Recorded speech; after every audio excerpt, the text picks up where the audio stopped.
Assalamualaikum warahmatullahi wabarakatuh. Alhamdulillahi hamdan katsiran tayyiban mubarakan fih kama yuhibbu rabbuna wa yarda wa ashhadu an la ilaha illallah wa ashhadu anna muhammadan abduhu wa rasuluh sallallahu alaihi wasallam tasliman katsira. Allahumma salli wa sallim wa barik ala nabiyyina Muhammadin wa ala alihi wa ashabihi wa man tabi'ahu ila yaumiddin amma ba'd.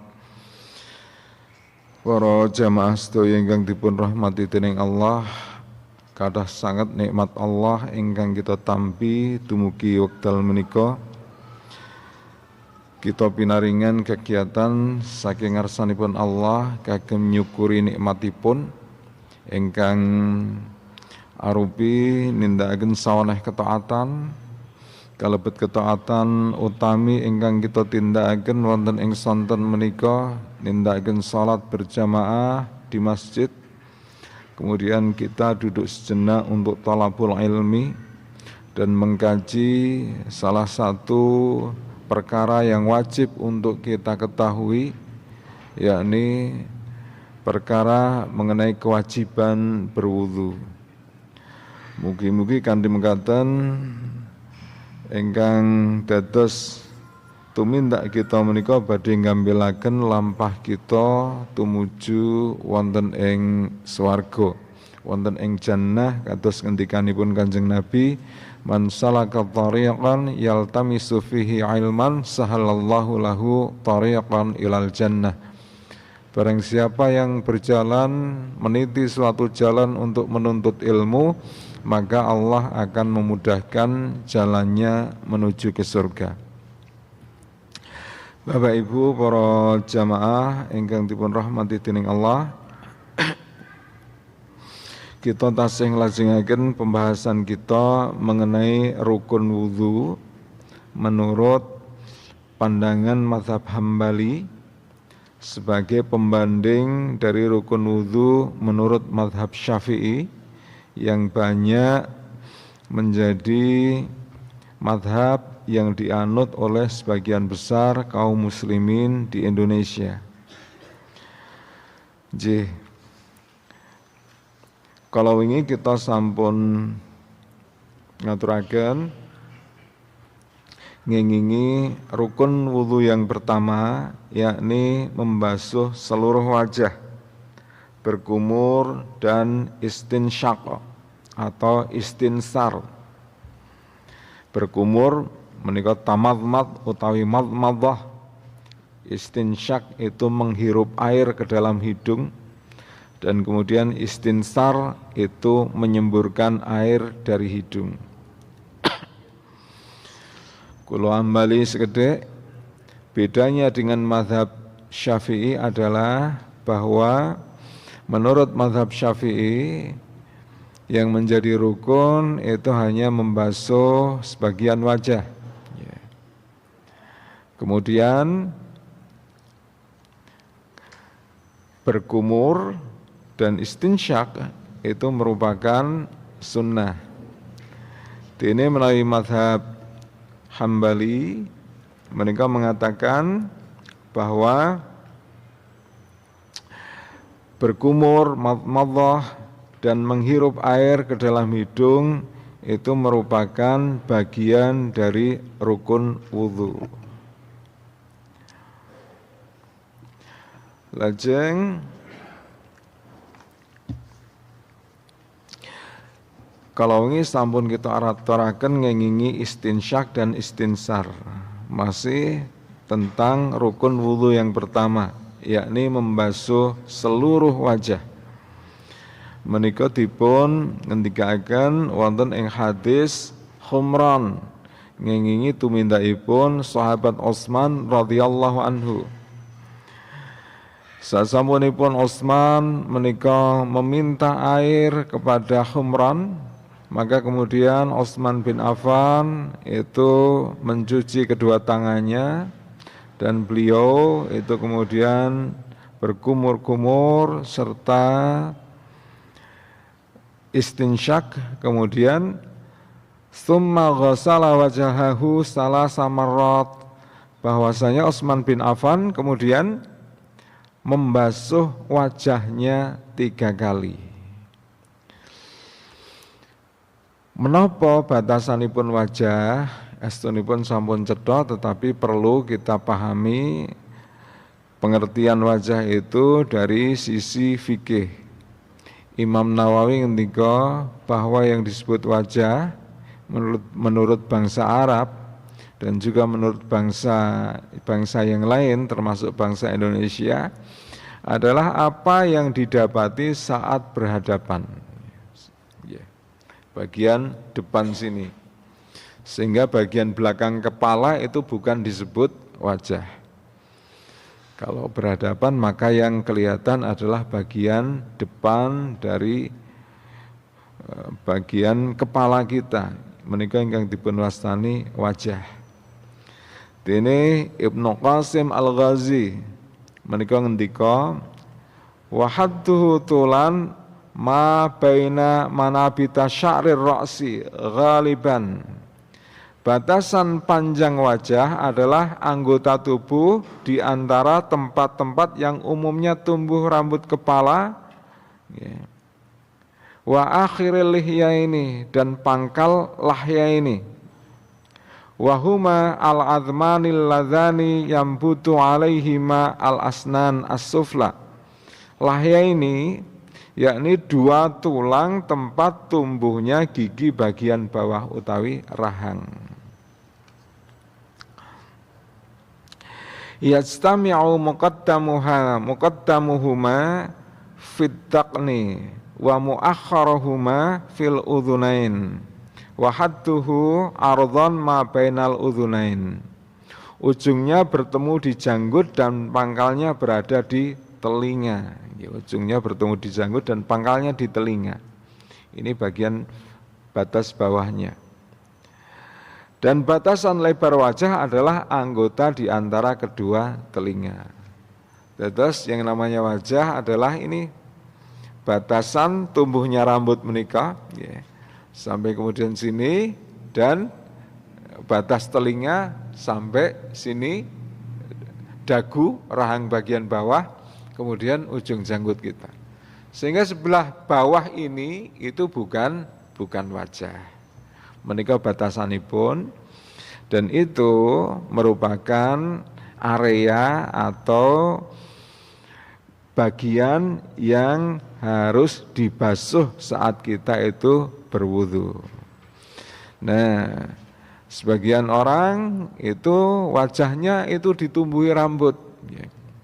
Ada rambut alis, ada kumis, lan wonten jenggot. Nah, kalau sebagian wajah itu ditumbuhi rambut semacam itu, maka wa idza kana 'alal wajhi sya'run khafifun aw kasifun, dan jika di wajah itu terdapat bulu yang tipis atau lebat, wajaba isalul ma'i ilaihi ma'al basyaratil lati tahtahu, maka wajib membasuh pada bulu tersebut beserta kulit yang berada di bawahnya. Terus bagian yang ditumbuhi kumis, bagian yang ditumbuhi jenggot, itu kulit yang ada di bawahnya niku juga harus terkena air. Penake sing mboten brengosen kalih mboten jenggoten ngoten niku pasti terkena. Tapi kalau yang berkumis, berjenggot, maka dia perlu usaha yang lebih dibandingkan yang tidak ditumbuhi. Menika cara membasuh muka. Cara membasuh muka menika nggih. Asal kita membasuh muka, seluruh batas-batas wajah ini kita basuh. Menika sedunipun sampun memenuhi rukun dari wudu. Tetapi ada hal yang disunnahkan di sini. Ini termasuk sunnah wudu pembahasannya. Menapa? Mengusap 2 sudut mata. Kadang-kadang kita mengabaikannya. Tempat keluarnya tahi mata, tempat keluarnya rembes niku. Niki ini dianjurkan, disunahkan untuk diusap. Menika dipun tindakaken dening Kanjeng Nabi ugi dalam hadis dari Abu Umamah radhiyallahu anhu. Kana Rasulullah sallallahu alaihi wasallam yamsahul maqaini fil wudhu, bahwa Rasulullah sallallahu alaihi wasallam itu mengusap kedua sudut mata ketika berwudu. Hadis sahih riwayat Imam Abu Dawud. Kemudian yang kedua yang disunahkan juga itu adalah dengan cara menggosok wajah. Terus mboten sekedar membasahi tapi juga digosok-gosok. Ya. Dasaripun hadis dari Abdullah bin Zaid radhiyallahu anhu. Annan Nabiyya sallallahu alaihi wasallam tawadda'a faja'ala yaqulu hakadha yadulluka yadulluku ya. Bahwasanya Nabi sallallahu alaihi wasallam saat berwudu beliau mengerjakan yang demikian, yakni menggosok wajahnya ya. Kemudian menyela-nyela janggut. Menika dasaripun hadis dari Utsman bin Affan, menyela-nyela jenggot. Nek janggut kalih jenggot benten nggih. Janggut adalah tumbuhnya, tempat tumbuhnya jenggot. Sedangkan jenggot adalah rambut yang tumbuh di janggut. Utsman bin Affan ngendika annan Nabiyya sallallahu alaihi wasallam kana yatakhallalu lihiyatahu fil wudu, bahwasanya Nabi sallallahu alaihi wasallam beliau menyela-nyela janggutnya saat berwudu. Supaya apa? Agar air itu membasahi kulit yang ditumbuhi oleh jenggot itu. Dan menika tigang perkawis menika itu hukumnya sunnah. Dan sunnah sanesipun ini tidak tertulis di sini adalah melakukannya 3 kali, salasa marrat. Ini menjadi rukun yang pertama. Terus ada perbedaan ya kalian mazhab Syafi'i. Kemudian yang kedua adalah membasuh kedua tangan sampai siku. Asani yang kedua ghaslul yadaini ma'al mirfaqaini. Rukun yang kedua adalah membasuh kedua tangan sampai siku. Li'annan nabiyya adaral ma'a ala mirfaqaihi. Karena Nabi sallallahu alaihi wasallam meratakan air hingga ke kedua sikunya. Ada dasar dalil wonten ing Al-Maidah menika wau ayat 6. A'udzu billahi minasyaitonir rajim. Ya ayyuhalladzina amanu idza qumtum ilas sholati faghsilu wujuhakum wa aydiyakum ilal marafiqi.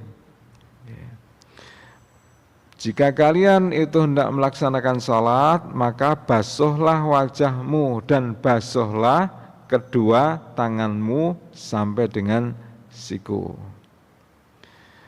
Ini dasar hadisipun tasih saking hadis Humran dari Utsman radhiyallahu anhu. Summa ghasala yatahul yumna ilal mirfaqi. Kemudian Utsman itu membasuh tangan kanannya sampai ke siku. Salah samarat 3 kali. Summa ghasala yatahul yusra misla dzalik. Kemudian beliau setelah membasuh 3 kali yang kanan, baru membasuh 3 kali yang kiri. Dilakukan sebagaimana ketika membasuh tangan kanannya sampai ke siku 3 kali.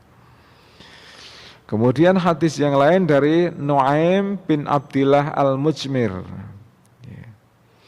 Nu'aim bin Abdillah al-Mujmir menika ngendika, Ra'aitu Aba Hurairah, saya melihat Abu Hurairah, yatawaddau, berwudu, Faghasala wajahahu, beliau itu membasuh mukanya. Fa'asbaghal wudhu, dan beliau menyempurnakan wudhunya. Tsumma ghasala yadahul yumna,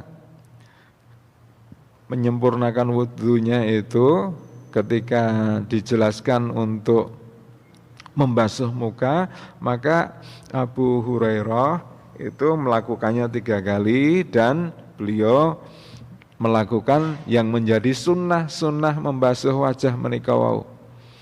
Mulai dari mengusap kedua sudut mata, kemudian menggosok-gosok wajah, dan juga menyela-nyela jenggotnya. Setelah itu, tsumma ghasala yadahul yumna, kemudian beliau itu membasuh tangan kanannya, hatta asyra'a fil adudi, sampai awal lengan atasnya. Sampai awal lengan atasnya berarti sedikit di atas siku.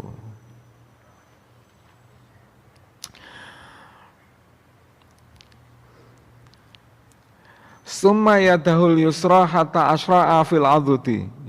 Kemudian beliau membasuh tangan kirinya sampai ke lengan bagian atasnya, sampai sedikit di atas siku. Summa qala, kemudian beliau berkata, hakadza ra'aitu Rasulullah sallallahu alaihi wasallam yatawadda.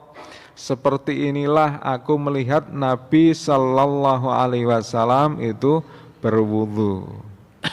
Hadis ini seringkali dijadikan sebagai dasar bagi sebagian kaum muslimin untuk melebihkan ketika membasuh tangan sampai ke siku.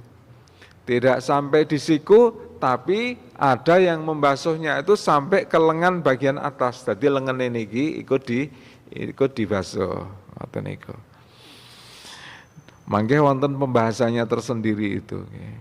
Bagaimana wudunya kalau melebihkan di atas siku sampai lengannya ini. Dan mereka itu melakukannya itu berdasarkan hadis Abu Hurairah ini. Kemudian sedikit, niki menyimpang dari soal wudu. Si perawi ini pun injih menika Nuaim bin Abdillah al-Mujmir. Nuaim bin Abdillah menika pembantu dari mboten kelentu Umar bin Khattab. Beliau itu diberi gelar Al-Mujmir. Ada yang menyebutnya Al-Mujmir, ada yang menyebutnya Al-Mujammir.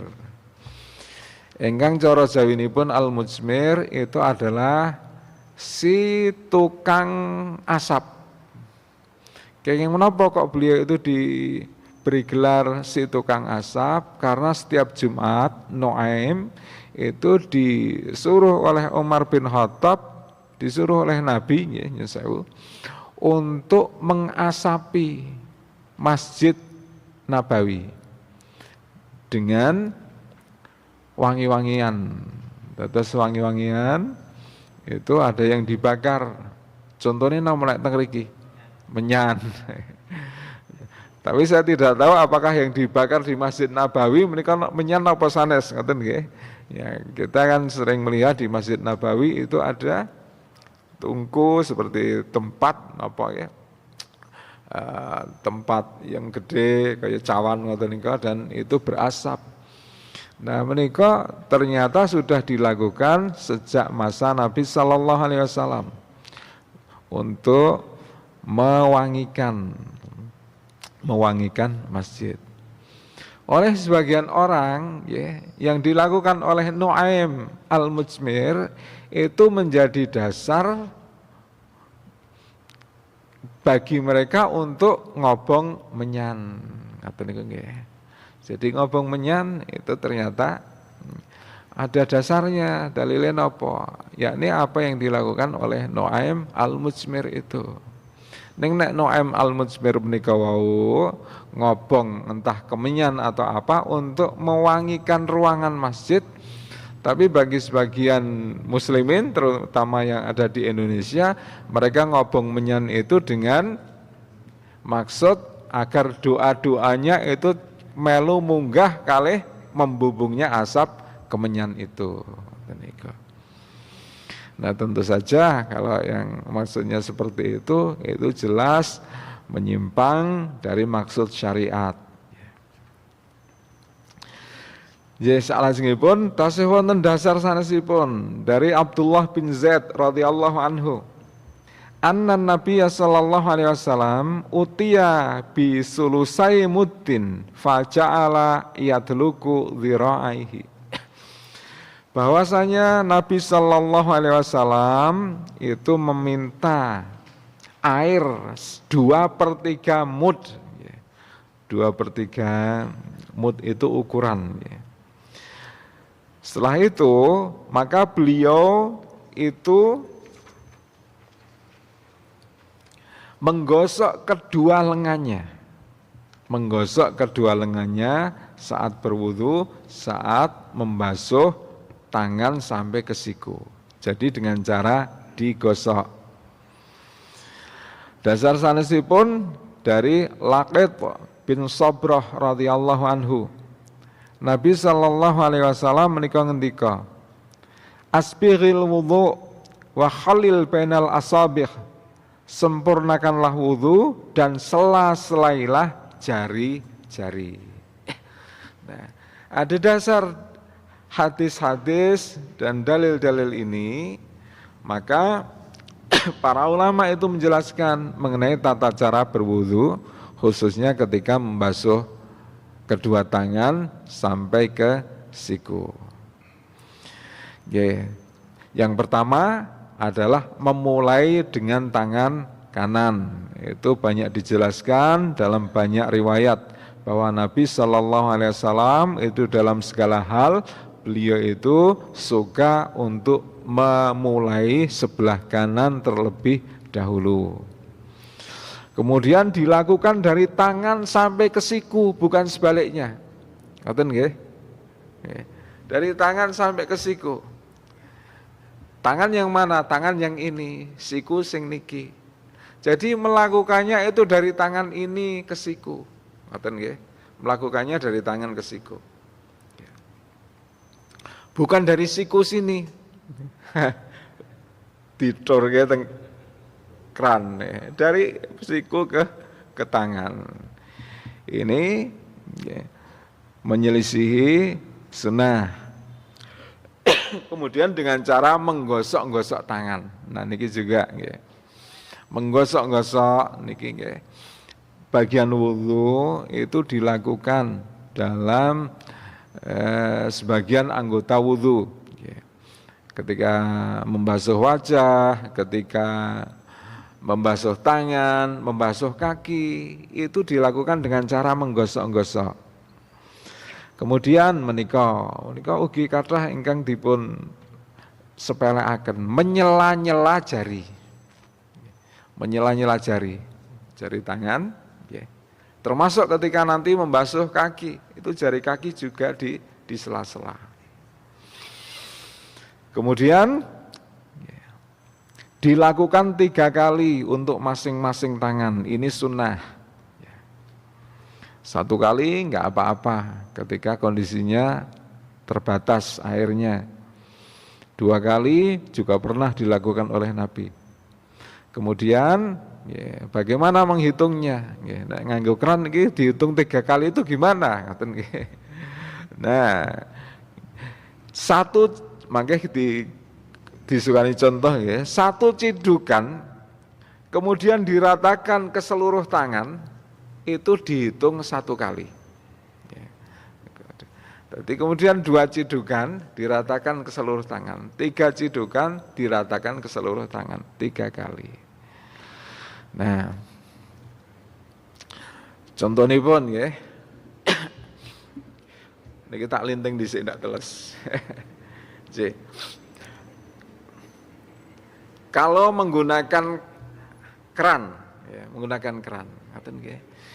itu dimulai dari tangan kanan, kemudian dimulai dari tangan ke siku. Keran ngeten nggih, didorke le buka keran mboten perlu maksimal, cukup sedikit saja ditampung di tangan ini. tampung di tangan kanan ini.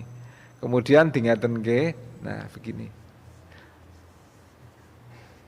Terus baru menyela-nyela jari. Ngaten niku nggih, mboten diacungke teng keran, mung didorke terus dingaten-ngaten niki nggih. Ya, dari atas lagi nggih. Ngaten. Nah, ini jelas menyelisih apa yang dicontohkan oleh Rasulullah. Ya, sekali lagi dari tangan ini nggih, ditampung di sini, nggih, tampung di sini kemudian begini. Nah, diratakan, kemudian jari-jari diselani.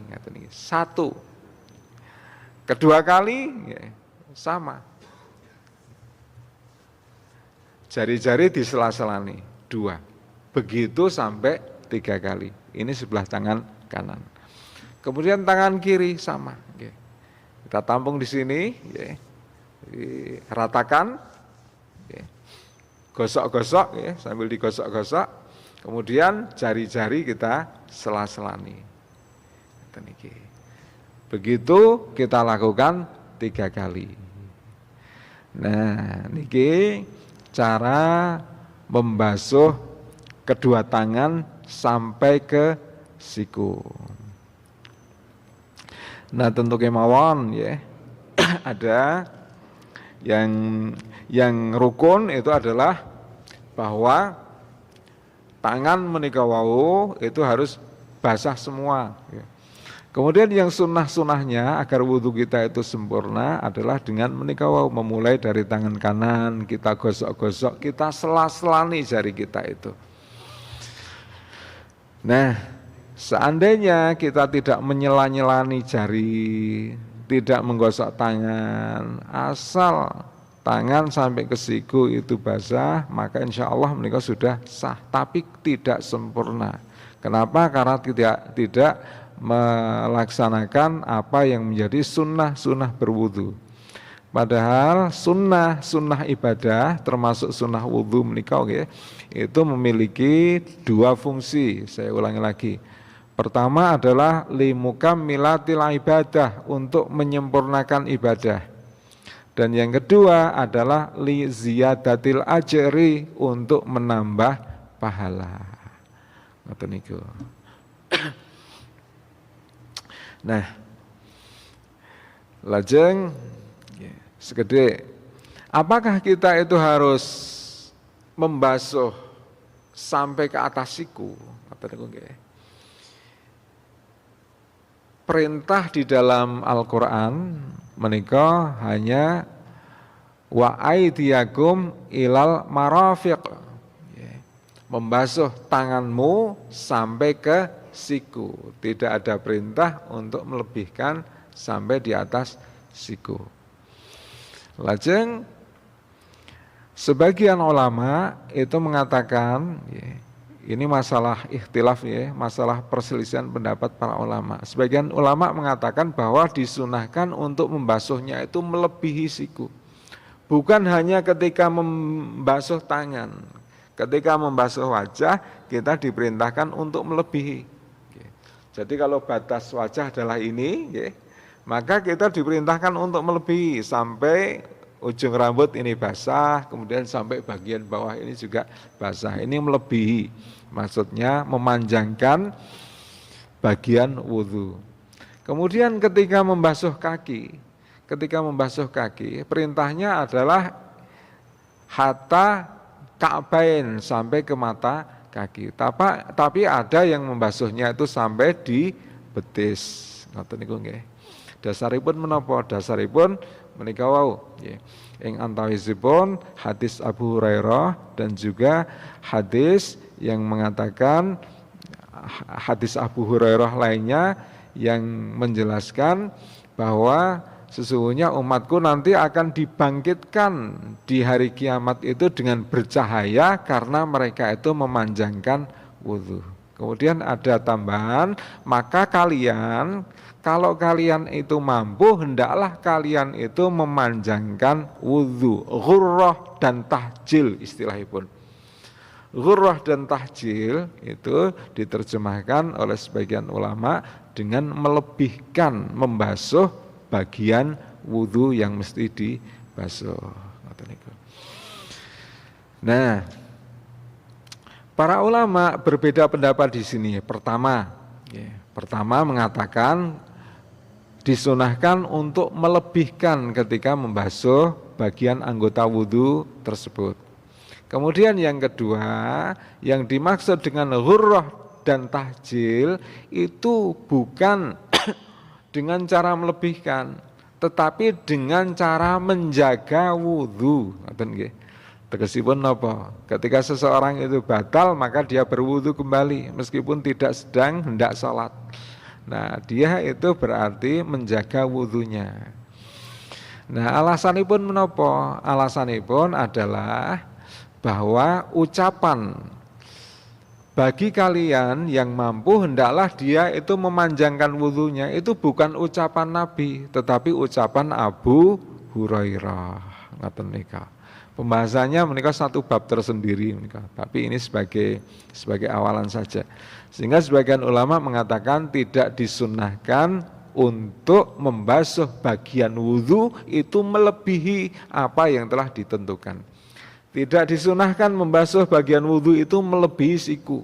Tidak disunahkan membasuh bagian wudhu itu di atas mata kaki. Dan juga tidak disunahkan membasuh wajah itu melebihi apa yang menjadi batas wajah. Ewa dene panjenengan nindakaken kados mekaten menika wau, menurut sebagian ulama itu juga diperbolehkan.